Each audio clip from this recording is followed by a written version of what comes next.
Into this online town hall. My name is Brian Strong. I'm the candidate for the Barbados Labour Party for Christchurch East Central. This evening, I really want to thank you for joining this broadcast. This is a continuation from the budget analysis that I would have presented a few weeks ago.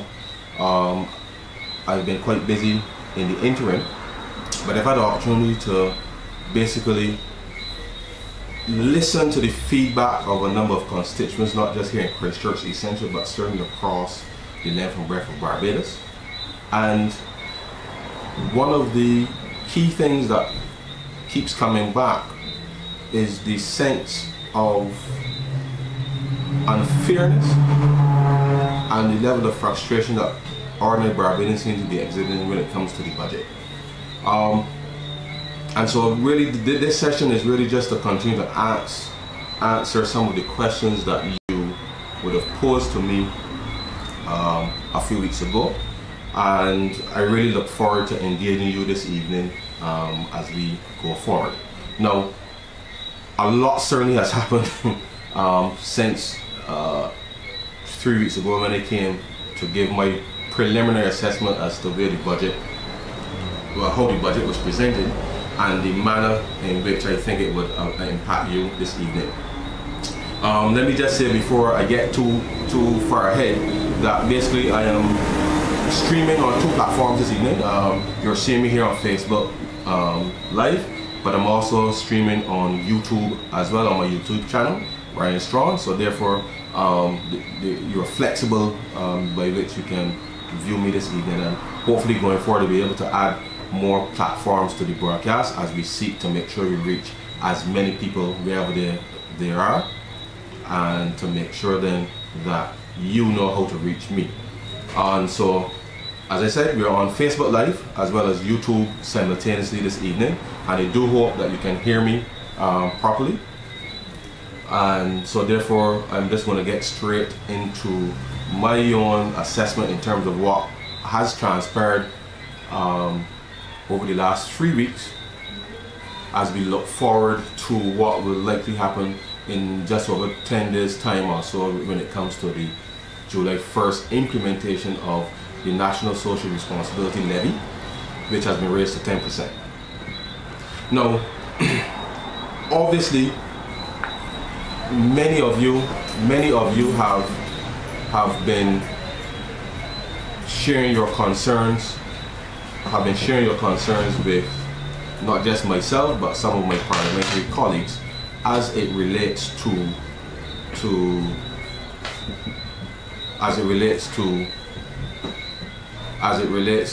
the impact of the levy. Now, one of the interesting things is that the government seems to be hell-bent on moving forward, even though late this evening there's been some announcement of some rollback. And I want to speak to that because as a professional economist, and certainly as someone who will, should the people decide, will be in the vanguard or forefront in terms of the management of economic policy going forward, then we have to make sure that the government's policy is always consistent, and that there's clarity. And what we've observed certainly over the last 3 weeks is basically various government ministers, after the budget was presented in the manner in which it was presented, seemingly trying to roll back what they came to the public with on May 30th. Now, a lot has been said, and I really don't want to spend a lot of time rehashing, but I think it is fundamentally important for us as a country to understand that when the Minister of Finance gets up in the Parliament and presents a budget, it has to be seen as policy, number one, but that policy has been well thought out and certainly well discussed. And so it is customary for the Minister, or not just the Minister of Finance, but certainly any minister, to consult with various stakeholders prior to the implementation of any particular policy. And that is something that is clearly lacking this time around. Because you don't come to the country and say we have to do all these things, we are presented a balanced budget, and then seek to have consultations after the budget, to then change the budget.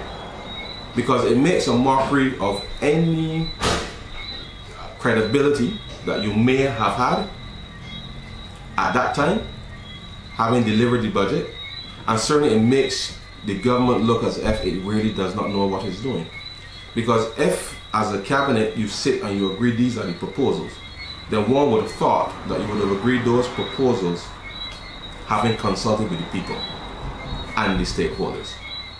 Now, that is something that is fundamentally important to the management of any economy, in that people must have a sense of confidence that the government actually takes the time to formulate policy, discuss those policies, and then come to the public in a manner that gives you and I and anybody who's participating in this economy the confidence to go and to be able to engage,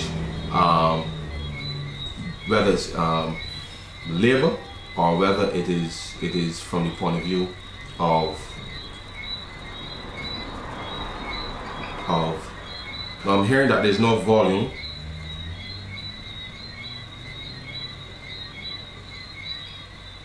So just hold on a second, let me just rectify that. Hold on.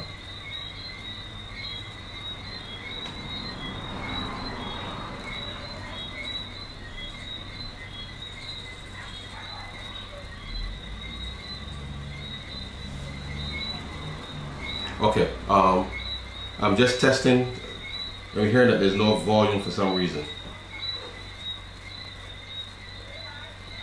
Okay.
for the audio, the loss of audio on the Facebook.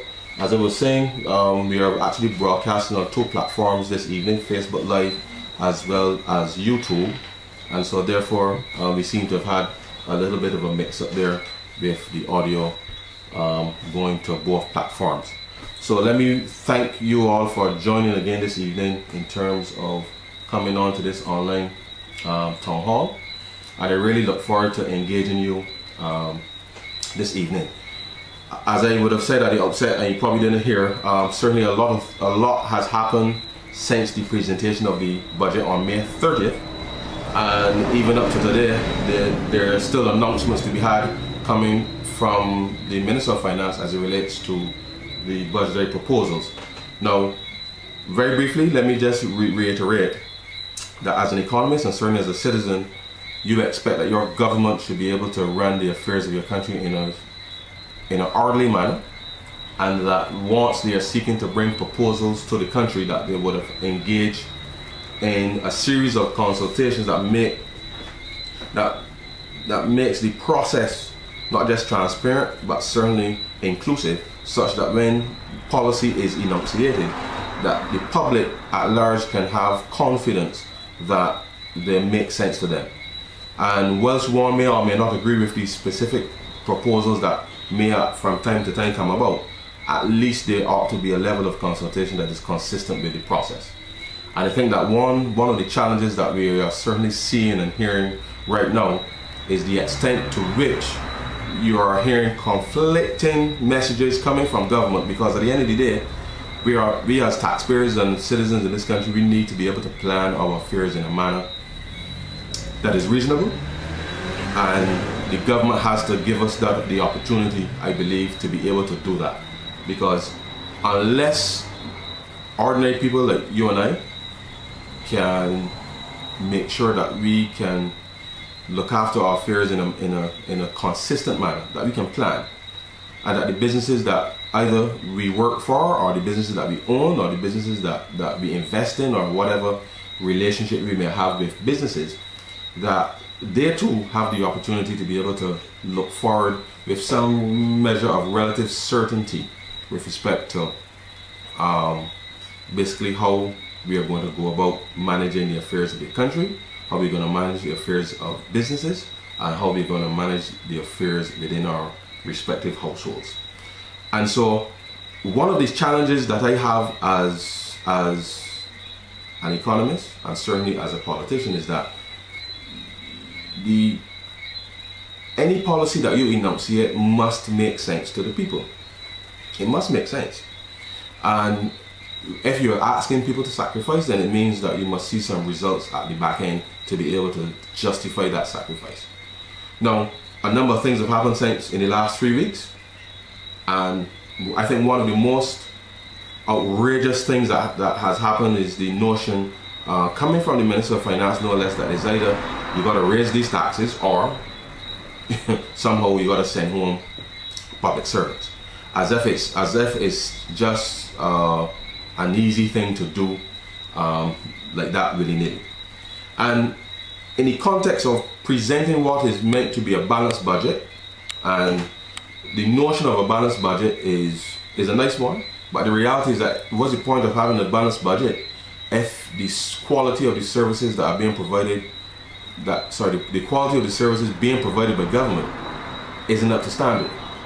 And that is something that I think certainly the Minister of Finance and the government need to understand quite clearly, because every year we are all being asked to pay more and more taxes, but yet the quality of delivery of the public services that we are paying for are diminishing, and that is something that is not good. So the notion of threatening public servants that you have to pay these taxes, otherwise people will be sent home, is completely outrageous. And in a society, every one of us, I am sure, every one of us has some kind of friend or relative that work in the public service. And how do you go to work under the threat that you could be fired at a moment's notice simply because you're asking that the policies being enunciated are first of all discussed, articulated, and not just that they're implemented, but the things that the government needs to put in place to ensure that people are not sent home are not being done. So therefore, I believe, quite frankly, that the public workers have every right to feel incensed, but certainly every Barbadian should feel incensed that an elected member of parliament, would threaten workers with dismissal,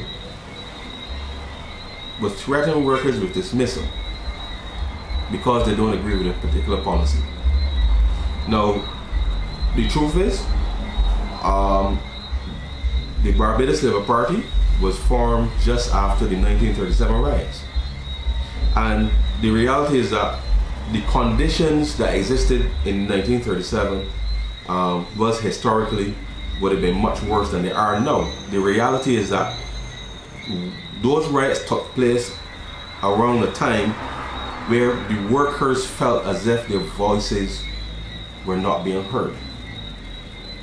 Now, I am not at all suggesting that the public servants will riot today, but I want to caution Barbadians that unless the government is able to demonstrate not just that it's listening to the people, but that it is acting on behalf of the people and in the people's name and interest, then this thing we call democracy, I don't think will be as successful as we can make it if we listen to one another. And that's a very important element, because no elected official in Barbados should ever, in my view, be on the record in private or anything to even bear the thought of threatening certainly workers' right to associate, because trade unions were born out of that 1937 experience. And both political parties have very close relations with the unions.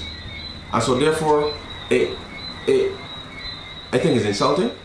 Certainly, it is insulting. But then to the wider public, because as I said, every one of us knows someone or has family, friends who work in the public service. So you cannot just think you can threaten the public servants without understanding that that has an impact on the rest of the society. And this is not the way that we conduct business in this country. And I think that unless we understand that we have to sit down and work things through, we have to consult not just with the unions, not just with the business sector, but even within the certainly civic society. But the government itself must demonstrate that it is responsible, and that it will act responsibly and respect the very foundations on which this democracy basically has been built, which is primarily on the freedom of association, which then led to adult suffrage in the sense of people voting. And so therefore, that left a very bad taste in my mouth, because I would not want to even be in a society where a government official is threatening dismissal of workers. But you know what's amazing? Not one of his other members of government, at least to my knowledge, said anything to the contrary. So unless, if that is an official position of the government, then we all have to be concerned. We all have to be concerned, regardless of whether you like unions or you don't like unions or whatever your position may be. We have to be concerned when it becomes the policy of government, any government, that you're going to threaten people with dismissal because they don't agree with a particular policy. Now bear in mind that this comes against the backdrop of every year Barbadians have been introduced to new taxation every year, and Barbadians pay.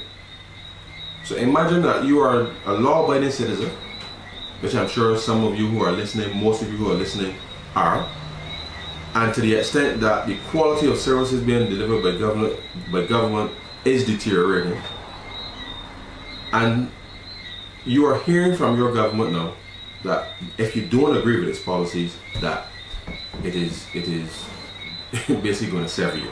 And that is a position that in my mind is untenable, is unacceptable, it is unreasonable, it is irrational. There's nothing positive about that statement at all.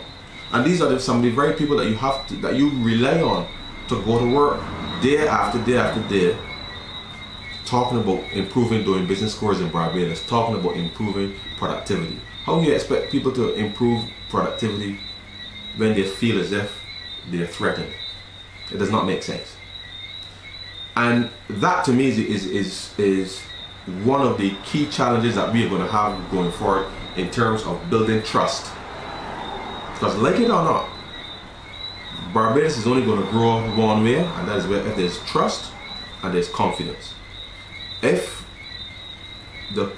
Whether it's the unions, whether it's the private sector, whether it's civil society, or even us as individuals, if we do not trust and have confidence in what the government is saying and the intent of government, then it means that people will start making some strange decisions in this country about how they're going to go forward and plan their affairs. So before even getting into any specific policy measures, the fundamental thing is that if I'm sitting across a negotiating table from you and you don't trust me, or I want to threaten you or to somehow or the other pretty much get my own way, so to speak, then it creates an atmosphere where people will simply just show up and do the very, very, very minimum at the very time that we want people to actually get in there and turn the wheels of government, some of the bureaucracy that we're talking about over and over and over. How do you expect people to be motivated to improve when you are hearing threats of dismissal because you may not agree with a particular policy? And furthermore, you were not even given an opportunity to present your case. Now, which brings me now to the private sector, because now we are hearing that there appears to be some attempt for the government to show that it is somehow listening, which is very strange, because you went to Parliament, you presented a budget, and in that budget you said we have to do all these things. We have to balance the budget. We got to introduce these taxes, and because if we don't introduce these taxes, you got to pay $800 at the hospital. You got to pay $5 a day for school meals. You got to pay it's 5 to 8. You got to pay $5 a bus fare. All of these things were said in the budget when the Minister of Finance that you had to introduce these taxes, otherwise you got to do these things, which I think was a clear signal in terms of intent on their part, but that's subject for another discussion. And the reality is though that we now have as a country to assess where we are going to go, not just electorally, but where we want to move the country forward in a fairly consistent way. And so one of the things that again concerns me is the attempt to play politics now with people's lives, because having presented the budget that says you need to raise $500 million to close the gap, so to speak. Now, I know that it's just numbers on a page. Everybody knows that they're just numbers on a page. And if you're not going to allow people to enter the process, which then allows for feedback, even different ideas, ways to make things work from the unions, from the private sector, and what have you, then you're defeating the purpose. Because in attempting to raise this revenue, the government is actually going to do much more well, I assume it's unintended harm on the households of Barbadians of this country. And so I want to say that I am not at all happy with the conduct of the government since the presentation of the budget.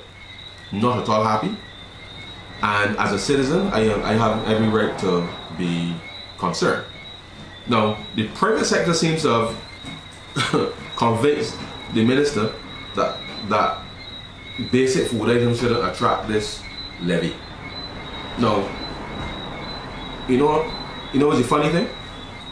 I just want to share something with you that I experienced certainly over the last 3 weeks, because, and it didn't happen in my constituency, but certainly I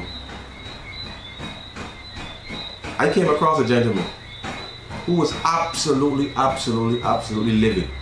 So of course I introduced myself, and he goes off on me. He goes off on me because he is absolutely frustrated. He seems to have lost almost every sense of self-belief that I think we Barbadians had. Certainly 10 years ago, I believe we felt as if we could do anything. And so this guy has gone off on me, I'm a politician, you say, man, when they're doing bare foolishness, and the next, the third, and all kinds of stuff. So I said to the gentleman, when he kind of cooled down, and I said, look, sir, the truth is, whatever it is that has you so angry, so livid, so frustrated, it is not me. It is not Ryan Strong, any action by Ryan Strong that has you angry. And certainly I was there on behalf of one of my colleagues, and certainly I said, certainly is not any of the action of the Barbadians that are part of my colleague either. And that's something that it's important for people, yes, to be angry. Now, we happen to be on the road engaging with the people because we are hearing these things live and direct. And the gentleman, he simmers down, and so we start to have a relatively civil conversation. It turns out that obviously he's a very strong supporter of the government. He's voted for the government. I think he told me he voted against the government once, and that was in 1999 after the 8% cut was repealed. And the gentleman basically articulated to me that he could not understand why the government would want to introduce measures, the VAT on the medicines. He mentioned the vegetables and the food stuff and all these things. He spoke about the tax credits and all of that. And this gentleman was angry. I mean, this gentleman was angry. And in listening to him, I recognized that he understood what it took, in a sense, in terms of policy, for the economy to work. Because all the things that he indicated, I then said, well, look, I just want you to recall that between 1994 and 2007, the said things that you've articulated to me were the said policies that the Barbadians had put in place to ensure that, one, that the cost of living with respect to poor people would not pass through fully, and as such then it gives people an opportunity to support themselves and their families. It gives people an opportunity to save some money and, you know, spend some money on leisure, whether it's 4 for 10 or whatever it is you like to do in your personal time. And the reality is that I'm not sure I convinced the gentleman whether to vote for my colleague or not, but at least the gentleman had the understanding that it is not us, the Barbadians, that he should be frustrated with. because I think we have to separate, be able to separate very clearly that it is policy. And obviously during the course of the conversation, he simmered down. He still very much, he likes the idea of the Democratic Labour Party being the party for poor people. But once he was able to indicate, well, he's trying to rationalize in his mind, why would a government go about doing these things if it's for poor people? And so that is something that I think the country has to clearly look at, the difference in policy that both parties will tend to implement, and that is where we have to distinguish ourselves, because I think that fundamentally the economy only grows. It really only grows when you have people participating at varying levels and are allowed to do so using not just by going to work and coming back home, but people have to be able to get a full week's work.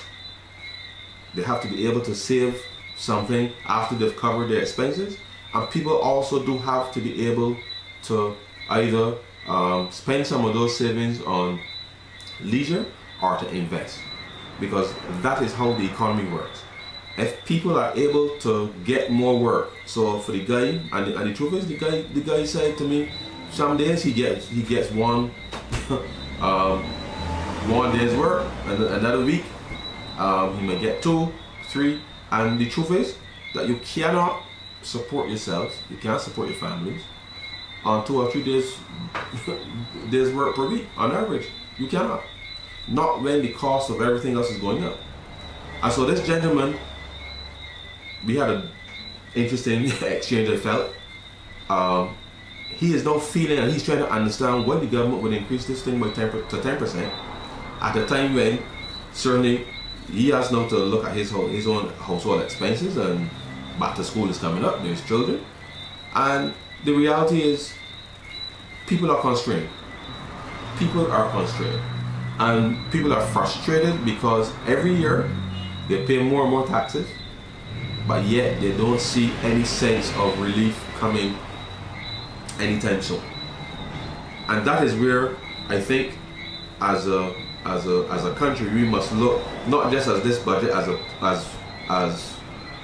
it was presented three weeks ago, but it really has been a succession of tax measures that hasn't really brought any particular benefit. Now, the truth is, as I said very clearly to the gentleman, as an economist, ordinarily I would be able to say to you how to manage your affairs, stuff like that, because I believe that financial management is key. But how do you manage your finances when you're down to 2 or 3 days work per week? If you're lucky, you simply can't. So no matter how, certainly no matter how, and it's not for lack of trying that people, it's not for lack of trying at all. And I've heard this in Christchurch Central. I've heard it across the length and breadth of Barbados. People are hurting. And so to the extent that the government now is seeking to play some level of politics with the notion that they're easing you, trust me, they've been easing you, you know. Because don't forget, in 2015, they increased the most of the basic food stuff that they're talking about exempting out from the NSRL. That was the rate, which meant that they did not attract VAT. So they're not easing you by saying, oh, we're going to not apply it to these 300 items. They're not easing you, because in 2015 the rate moved from 0 in terms of value-added tax, moved from 0 to 17.5 in 2015. So the notion of this announcement, I think it was yesterday into the day, that these items are now exempt, is purely political. It is purely political, and it's political from the point of view that they're trying to suggest that they're giving you an ease when in fact they're not. They are not giving you these. And there's something wrong when people are crying out for help. And now we are being led down a road now we are talking about, or at least the government trying to present itself in a light that is, and seeking to seek some political mileage from it. Now don't get me wrong, don't get me wrong. I fundamentally believe that if you have a sound economic policy and there's some political benefit or gain to be had from the administration, there's nothing wrong with that. But I can't see how you can go for a political gain and there's absolutely no economic benefit for anybody at all. That does not make sense to me at all. It would never make sense to me. Because the pursuit of sound policy, economic policy that is, coupled with a strong and robust social policy as well, which is complementary, means that they're working nicely together, means then that people are able now to support themselves, support their families, businesses can grow, and once these things are happening, then it means that people can then start to get a sense of relief in terms of enjoying themselves, enjoying their lives. People don't have as much stress as they are now, and the government don't have to be walking about the place threatening people, because so long as people are working, are able to work, so long as businesses are able to hire more people and to pay the bills on time, and the government is in a position then to in effect repay the various whether it's the tax returns, the VAT returns, payment for goods and services being rendered, then this is the ordinary way to do things. And by ordinary I mean this is normally how government would work. So the notion of it being ordinary means that if you turn up and you do the basics, and you do the basics well, then it means that you then start to focus on those things that are extraordinary. But when you're struggling to do the ordinary, the basic, I believe there's something fundamentally wrong. So I am very, very disappointed in the conduct of the government. I mean, I'm not even going to talk about the parasites because I think that's absolutely ridiculous. Because the name calling, and I think I do not know what is the end game of the government. And I'm saying to you now as an economist, forget the fact that I'm a political candidate for a moment, if you can, for a moment. In an economy, the government needs to engage different players. And what that engagement entails, as I mentioned earlier, is a certain level of trust and respect. You cannot disrespect people and then expect them to work with you. Not people that you owe money to, one. Not people that quite frankly are prepared to work with you to get you out of this hole, you know. You can't be walking about insulting people. Now, I think what's crept in, certainly what has increased. Because I think we are all getting distracted watching Trump in the United States and the circus that seems to be an everyday thing there.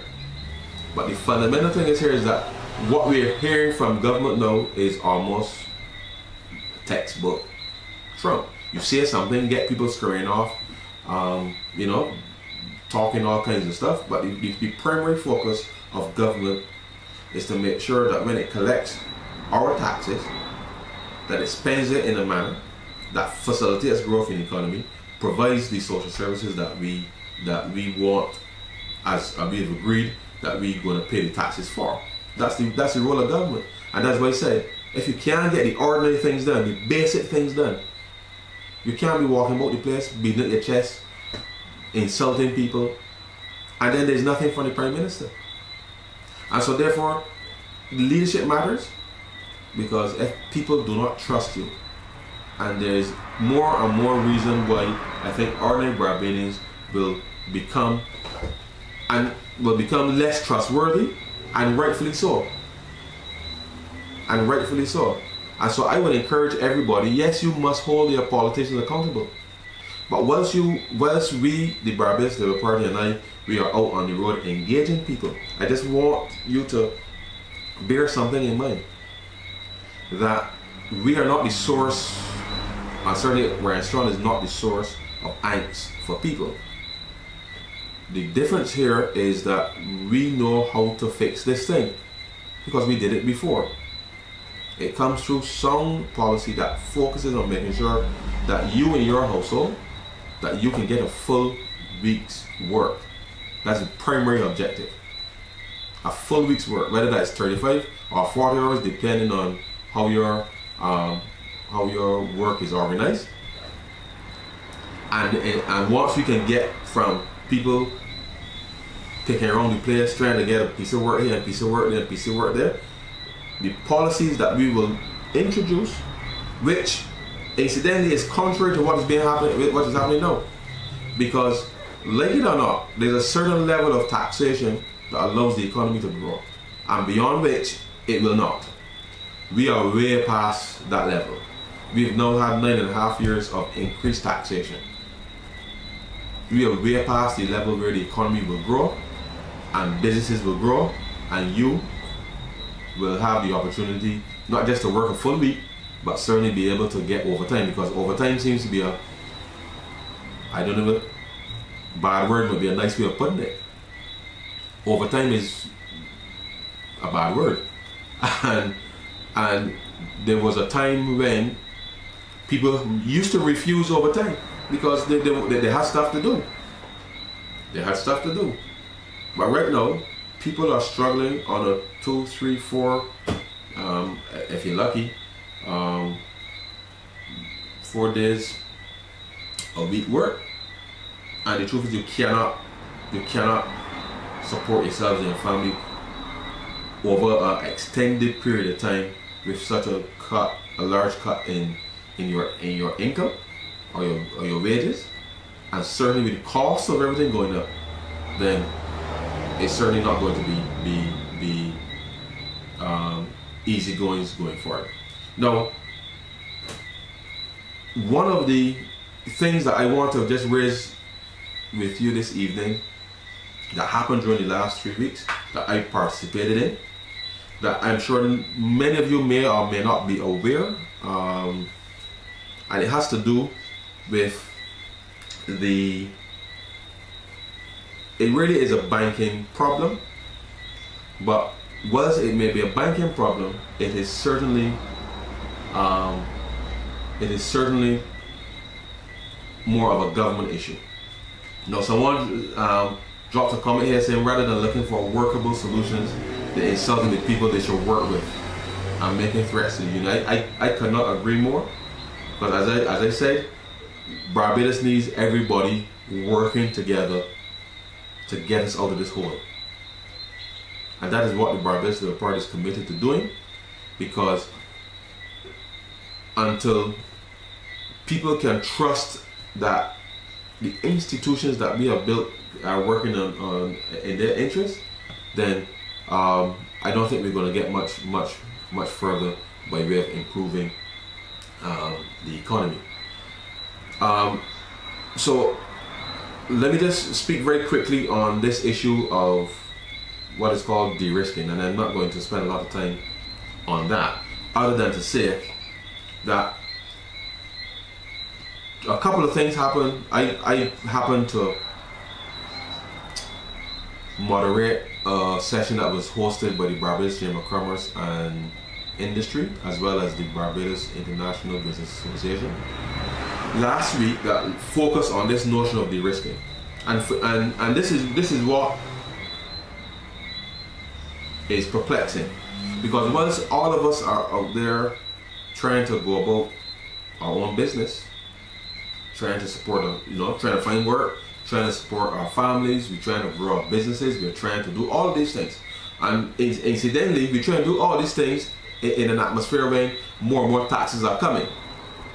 Okay, so we're trying to do this to make ends meet and still give Mr. Sinclair and the government money for them to do whatever it is that they're doing with it, because we're not really sure what they're actually doing with it. No, we are doing all these things, but there's this issue out there called de-risking that impacts every single person in Barbados without you even being aware of it. And this is one of those things that the government in of itself, once it's a banking issue, the government has the responsibility, and I want to make this abundantly clear. The Prime Minister of Barbados, whoever he or she may be, the Prime Minister of Barbados has the responsibility within CARICOM for the single market and economy, for the implementation and the advancement of the single market and economy. Some of you may not remember what that is, but that actually is a project where we're trying to integrate the entire Caribbean CARICOM region, making it into one market, one economy. Now, the reason that I have to bring this to your attention is because this is really, as I said, it's predominantly a banking problem. The only solution that it can come from it is politically. And that's what I'm saying, the Prime Minister of Barbados, this is part of their job. This is not, you don't get to opt out of this because you may or may not like CARICOM or not. This is part of the job of the Prime Minister of Barbados. And this is a matter that requires political intervention on the part of the Prime Minister. You can't outsource it, because you can't leave it to the Minister of Finance, you can't leave it to the Minister of Agriculture or any other cabinet minister. It is the Prime Minister's responsibility for implementing the CARICOM single market economy. So two things happen here, and this is related to the budget as well, because with the introduction of the 2% tax on foreign exchange, right, that now creates a problem, because the government in of itself, which is led by the Prime Minister, has not crafted a reasonable or coherent response as to how we're going to deal with the de-risking. This is government's job. Nobody else can do it. You know, the opposition can't do it. I can't do it. You can't do it. It's the government's job. It's the Prime Minister's job. So there's a problem where our ability to settle our bills overseas is coming into question. Okay, it's coming in. It's a real threat, and by that I mean anything that any business may import or not, or whatever the case is. These are things that require a relationship between a local bank in Barbados and some foreign bank overseas to be able to settle, to pay for stuff. So it's not some esoteric thing. This is normal business. Okay? When you go to the supermarket, unless that item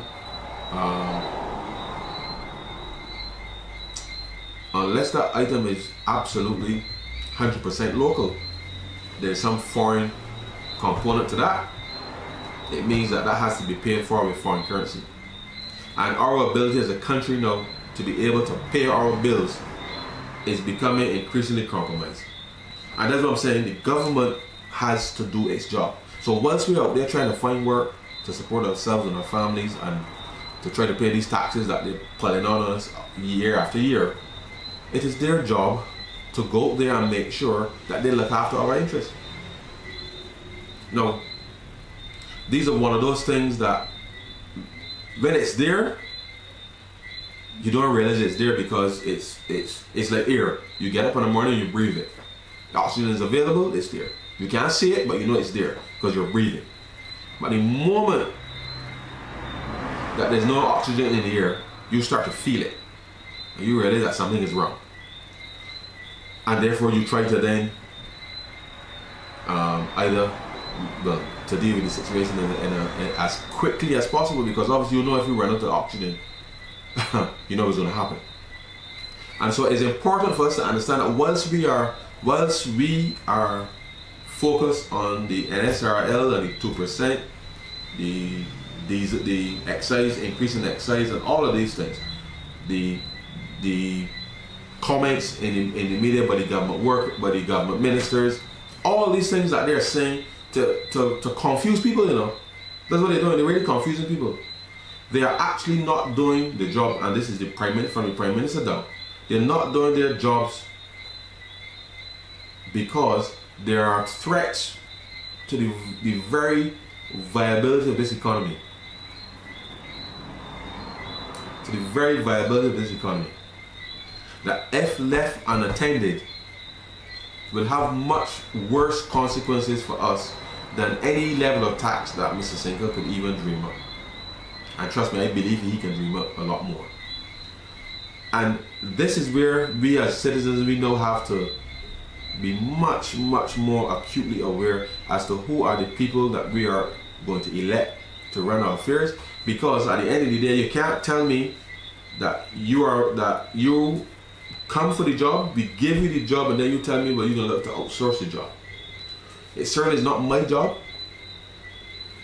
to tell any of the government workers what to do or how to do it. But you know what? When we do,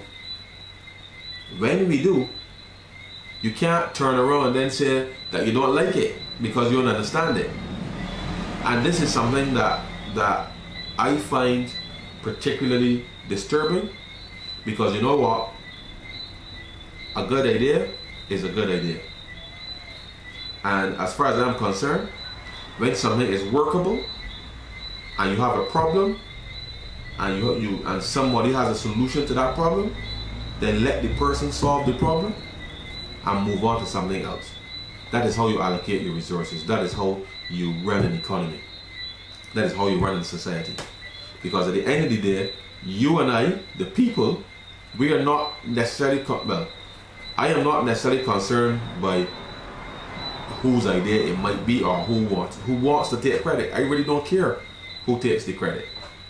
So long as problems get solved and people can see the benefits of any sacrifice that are being asked of them, then I think that is where we have to be heavily rooted and make sure that we are constantly working to make sure that we are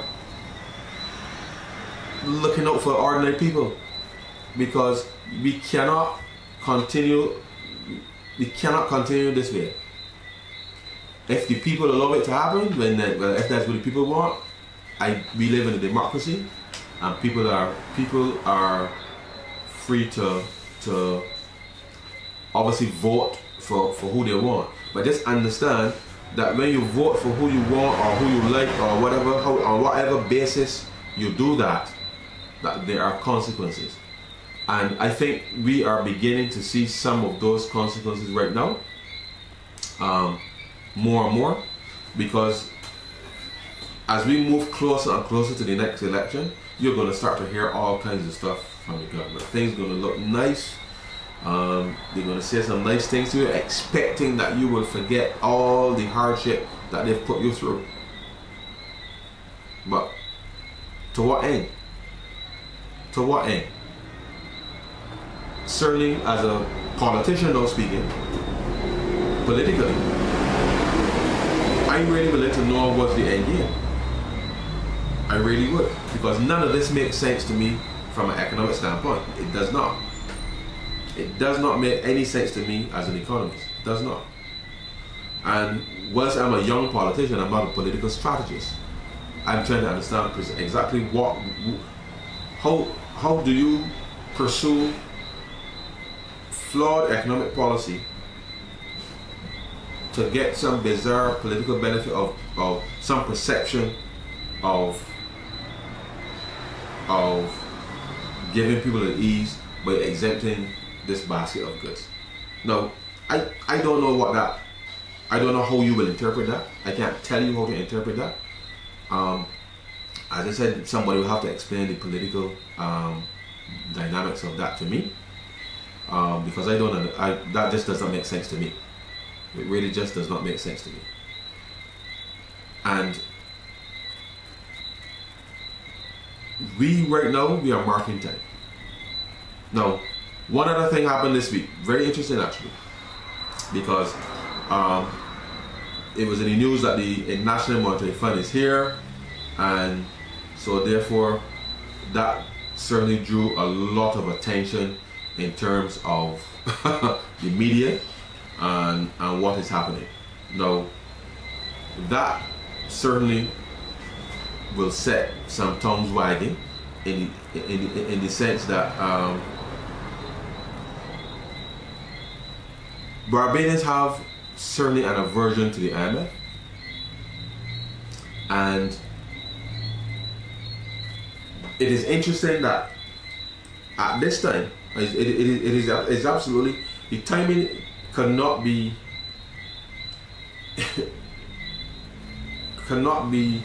more, I can't find the word.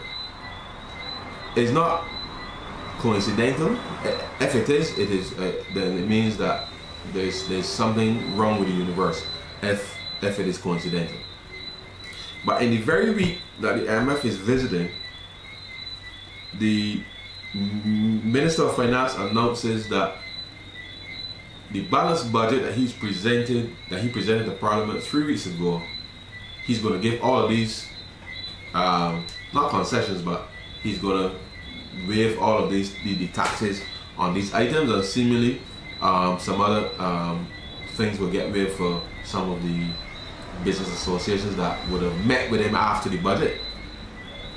And so it's interesting, because if the presentation of the budget, of a balanced budget 3 weeks ago, was meant to give the fund confidence that when they came here during this week and next week, to give them a signal that somehow Barbados and the government was taking serious steps to balance the budget, if that was the intent of the government, so that when the fund comes and it does its Article 4 consultation and then it reports to the board that Barbados has taken steps to balance the budget, then it seems awfully strange that during the very week that the IMF is here, that we're now moving from that budget, from the balanced budget stance. And it leaves me wondering. It really does leave me wondering. And I think the chairman of the party issued a press release this evening that I think was, I could not agree with his position and the party's position any stronger. The circumstances, and this is where having a clear sense as to your responsibility, as certainly as a minister, as a government, planning, signals, because an economy runs based on signals, yeah? Signals.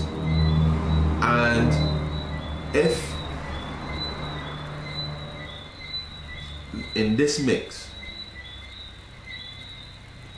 that you've presented a balanced budget which would give the fund a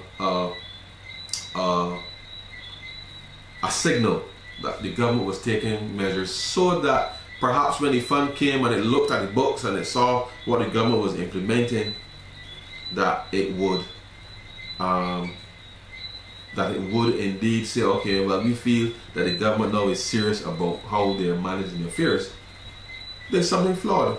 Because as I said, you tell the unions that you got to introduce these taxes or people going to get sent home, and then you can reduce the amount of revenue that you're bringing in, which I can only possibly conclude that based on the Minister of Finance's line of argument, if you had to introduce the taxes, as pay taxes or people going home, but now he's going to reduce the revenue so that he does not achieve the level of taxes that he was going to get, then does that mean that he's going to send home people? Because as far as I can tell, you can't really have it both ways. You can't really have it both ways. And there's another comment here that the finance minister does not understand what is the risking. Now, you might think that, but I can possibly comment on whether he understands or not. I know that it is the responsibility of the Prime Minister as the leader of CARICOM to be able to coordinate a CARICOM response. That's his job. Now the Minister of Finance may advise the Prime Minister, but it is the Prime Minister's job to deal with that. So if it is true that the Minister, if you think that the Minister does not understand, excuse me, what the risking is, then you're entitled to your view. But let's assume for a minute that you're correct. Let's assume for a minute that you're correct. Then it means that when he formulated this budget with the notion of balancing it, particularly by raising the NSRL to 10% and to implement the 2% on foreign exchange transactions, then clearly he did not understand that the NSRL is on imports, and so therefore if businesses don't have the ability to actually pay their overseas suppliers, then the revenue that he thinks that he's going to raise from that tax just will not be there. So if I follow you very carefully, if he does not understand that what that is, then it means that the basis on which these numbers as presented in the budget is here, then clearly don't make sense, because you would understand that you need to fix, even if you want to raise that money, then you have to make sure that businesses have the relation, that the banks in Barbados and the businesses that are the clients of the banks, that they have the ability to be able to settle their bills in foreign currency with banks overseas so they can pay the suppliers. So if you, I mean, that's fairly straightforward. At least it seems so to me. So if I take your comment as true and move it to that logical conclusion, then it means that the numbers that and the policy that's presented, clearly there's a disconnect between their understanding as to how the economy works and how stuff potentially is paid for, and so therefore it's more than just. So if he does not understand, okay, so then he can't advise the Prime Minister about what it is. And so this is where we are. So once we are focusing on the taxes, and we have every right as Barbadians to be vexed, mad, because every year we pay these taxes and we are seeing nothing beneficial coming back. But then on top of that, the government is not even doing their own job to make sure that the things that are required to run the economy is put in place. And if they can't get that right, then it simply means, well, why did we put them there? And so when they come to you, certainly in the next few months, it's going to be very interesting what it is you accept from them as part of the discourse. Now I can say to every Barbadian here now, at the next election, it is not Ryan Strong's job. I don't see it as my job. I let you know quite clearly. It is not my job to entertain you. The economy of Barbados is in a very, very serious and precarious state. It requires clear, consistent thought. It requires strong engagement. It requires not just strong engagement, but it requires the rebuilding of trust in almost every single institution in this economy, in this country. And so it is not my job to entertain you, and it's certainly not the Barbados Labour Party job to entertain you. We have some serious decisions to make, and the people of this country have to decide whether or not they want to be distracted, or whether or not they want to get a clear sense as to how we're going to move forward as a country. And so when the election is called, I believe it is what happens to Barbados depends on how each and every one of us decides to participate in this election. It's an important election for a number of reasons, but more so the future of this country is at risk, and I take no pride saying that, none whatsoever. But I want to assure you, as I have been trying to do for some time now, we have to determine, and by we I mean you, your family, my family, your friends, your colleagues, strangers, everybody in Barbados has to look at the candidates of each party. You have to look at the policies and the record of each party. The record. And be honest. Have an honest conversation. I believe people that are in their 30s, say 35 and above, certainly in their 40s, you need to have conversations with the young people. Young people are very disappointing because a lot young people have left school for the first time in maybe more than a generation, and there's a severe lack of opportunity. And the young people have started to assume that this is normal for young people to leave school and not have clear opportunities. Now, in a subsequent broadcast, I will certainly articulate what I intend to do, certainly for Christchurch East Central. But I want the people in Christchurch East Central to understand that right now there's no disconnect between Christchurch East Central and the rest of Barbados. And so whilst there are things that I will personally intervene and do within the constituency to ensure that young people in this constituency have an opportunity, or at least have a chance, that fixing the Barbados economy is the primary objective that Ryan Strong will undertake. Should the people, not just of Christchurch East Central, but certainly the people of Barbados, determine that the Barbados Labour Party is to form the next government in this country. Fixing the Barbados economy is the primary objective of the Barbados Labour Party. Because unless the economy can work for ordinary Barbadians, and by that, as I said, it means simply the ability for you to be able to support yourselves, your families in a comfortable way, having a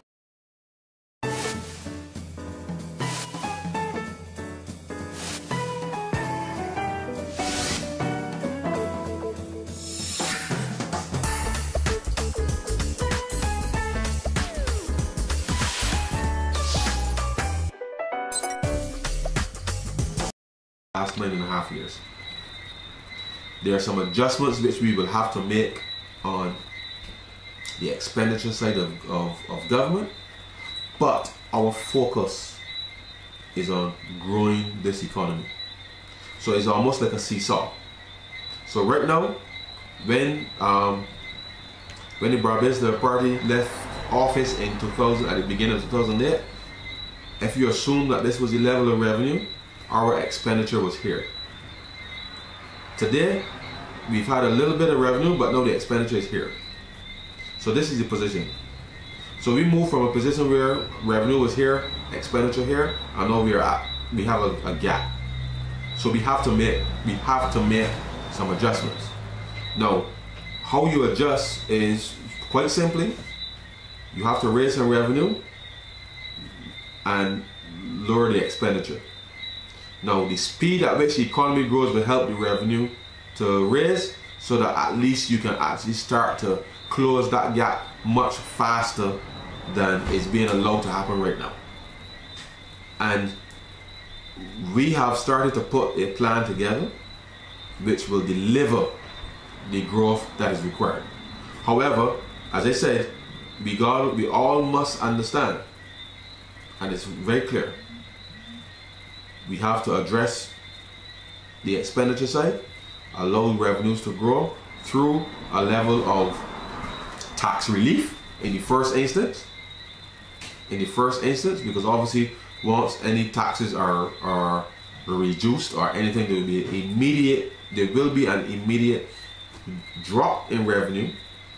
But once you understand how tax works, after that initial drop, the revenues will start to bounce back because the economy then starts to unwind. It starts to grow. Right now, there's a lot of pent up tension in the economy. It's wrong tight. We need to let it go. But we got to let it go in a manner that is consistent rather than just all at once. And that is because we are also I didn't mention anything about the reserves this evening, but certainly it is, we have to get that balance right. So we do need to make some adjustments on the expenditure side, but the revenues will grow because the economy will grow. Now, how quickly we do that in terms of getting the revenues back above the expenditure will depend quite heavily on the options that are available to us, and certainly we've already prioritized in terms of what it is that we will look at, what is essential, highly desirable, and then optional, in that order. And we give the commitment to you that we will be able to hit the ground running should the people of Barbados decide that the Barbados Labour Party will form the next government. There's still a lot of work to be done.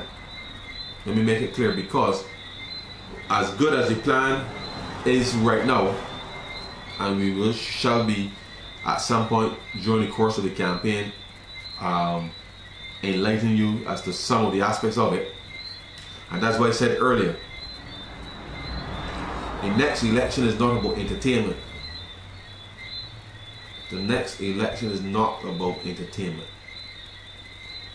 And whilst a lot of us will want to go out and feel good at these rallies and hear all kinds of salacious stuff about who do what and who do this, there's going to be plenty of time for that after, because I think a lot of things have transpired in this country over the last few years that demands or dictates that some corrective measures are taken. But the reality is, the next election campaign is not about entertainment. It should never be about entertainment, because if right now you are working 1 or 2 days a week on average, or maybe 3, your primary concern should not be about old talk and that kind of stuff. We are prepared to articulate to the country what is required. All I would say is that you must resist, or try to resist, that inner urge to be fearful. Because I believe, leading up to the last election, the Barbados Labour Party attempted to articulate to the country a solution for what was the problem then. And let me repeat that. The Barbados Labour Party attempted to have a mature conversation with the people about a solution to what the problem was in 2012, going into 2013. And the government took the opportunity, rather than engage in the discussion,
and I want to say to you, we're not moving back to what existed 10 years ago. We have to move forward.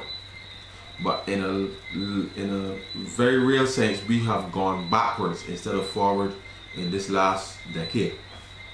And that is not a nice thing to have to say about your country, because we, as a country, as Kofi Annan said, we always punch above our weight. And right now, we have been reduced to a situation where we have to go and beg cap in hand for people to give us permission to solve our own problems. And I'm insulted by that, but I want to assure you that we will not only just grow this economy, we will not just restore confidence, but there's a sense of self-pride that I think Barbadians have lost, because our inner core has been shaken by what has transpired over the last few years. And all I would say to people who have supported the government in the past is this: you are not responsible for the situation that exists now. Whatever drove your decision to vote for the various members of parliament, whatever drove that decision is completely separate and distinct from the way that this government has acted and continues to act once you give them permission to do so. And so I want you to listen out very carefully and very carefully going forward, and to be able to distinguish between the politics and the economics, because clearly hard economics is what is going to be required to get you and your family out of the situation that you're in, and nothing more, nothing less. Politics will be at play as always, but unless the economic strategy is sound and it's workable, then it will not deliver any benefits to you or your family in the manner that it did prior to 10 years ago. So let me end by saying this: our primary objective, first and foremost, is to grow this economy again. That growth will not come instantaneously upon the change of government, because we now have to unwind some of that tension that I mentioned earlier that's in the economy. We have to unwind that, and we have to unwind it in an orderly way, And so I look forward certainly to engaging with you more and more as the weeks and months in the weeks and months ahead, because growing this economy, meaning you're able to get a full, every Barbadian should be able to get a full week's pay, full week's work and a full week's pay on time. Support yourself, your family, and put something on side for a rainy day. A lot of people have not been able to save, and that is something that we have to resolve. A lot of young people will drive the growth in this economy. And so our primary focus will be to make sure that young people can get work, because that eases the burden in the household, particularly households that rely on pensioners. There are a lot of households that rely on pensioners now, and we have to be able to ease that going forward. And the only way to do that is to make sure that young people have the opportunities, whether at home or abroad, to be able to help build up this economy. And in addition to that, a government that is actively working domestically, regionally, and internationally to resolve a lot of the issues that seem to be taking root. We have to do a lot of work, and that will require each and every one of you as Barbadians to be able to participate, because I think you have to participate before the election.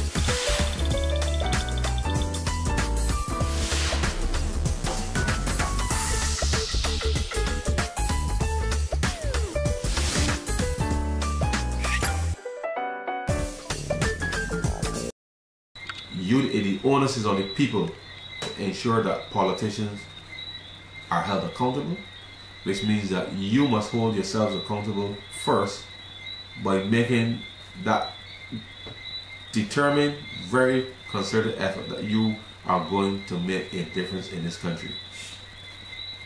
You must determine that you will make a difference in this country, because singly or collectively, we all have a contribution to make, and the Barbados Labour Party is committed,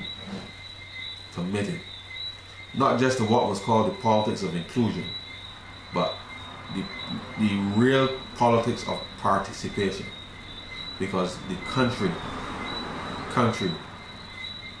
demands it, the circumstances demand it. And so to say that it's not business as usual is probably a cliche, but the reality is that you as a citizen, we will expect more of you, as you must expect more of us. And with that, I want to say thank you very much for tuning in. I really apologize for the initial sound issue. As I said, we were broadcasting on both Facebook and YouTube this evening. We will work to rectify any of those technical issues going forward. But I really do thank you for tuning in, and I look forward certainly to any further comments, questions, queries that you may have, because I do have some information I want to share with you next week in terms of in the broader sense, the economy. And then going forward, I'm going to then start to speak specifically in terms of mapping the solutions at the macro level with what I'm going to do at the constituency level. So thanks again for joining, and I look forward to seeing you next week. Bye bye.